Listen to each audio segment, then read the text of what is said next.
So a couple years ago, I bought a GoPro, and I was all excited about buying the GoPro because it was a GoPro. Come on, like it's a GoPro, right? And and so I was excited to have it, and it just never worked right. Things were just from jump just wrong.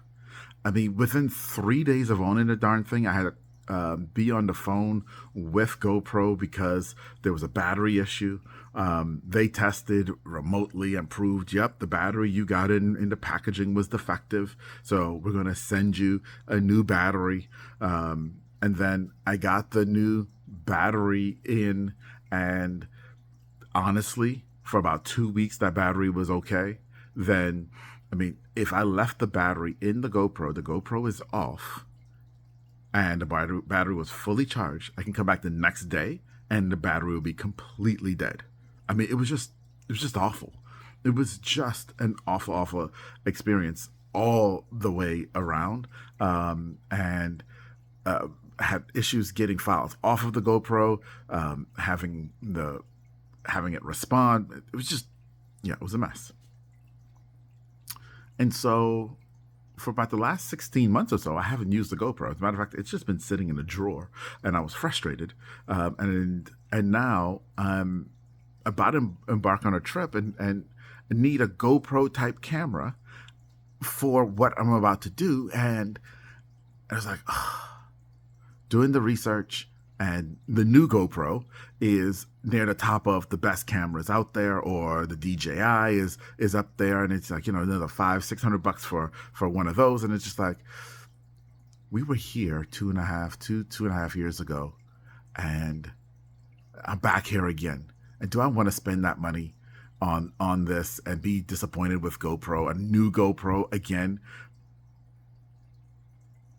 And then I stopped and I said, instead, let's go to the store and just buy a new GoPro battery for the one that we currently have.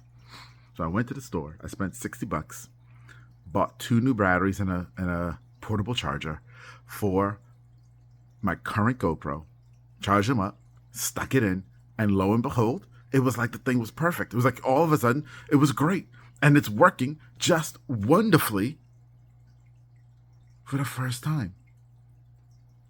And it got me to thinking, how often do we throw things out, right?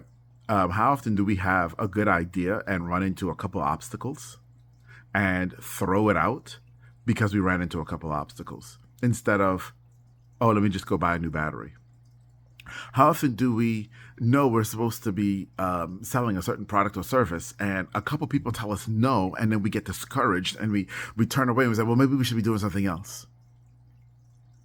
How often do we see minor speed bumps, minor obstacles, and treat them as major things that cause us to just completely discard our plans?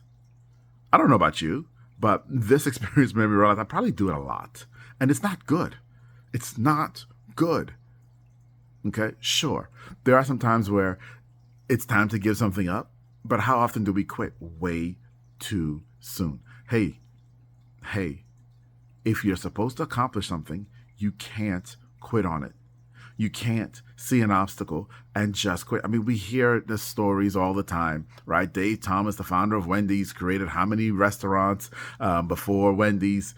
Same thing with KFC, blah, blah, blah. You hear all of these stories all of the time, but do we actually recognize that it isn't just about the big things? Because so many times it's just like, well, they had big, massive failures, and so sure, they got up from their big, massive failure. Sometimes we're letting the small things, the small failures, derail us. We're letting the small obstacles getting in our way and stop us from becoming and doing the things that we need to do. Sometimes we're quitting on ourselves, and we're quitting on our purpose, and we're quitting on what we're supposed to be way too soon. So I don't know what your GoPro is, but maybe it's a $60 solution, not buying a new $600 camera that you need to do. But don't quit on it. The world needs you. Don't quit on it.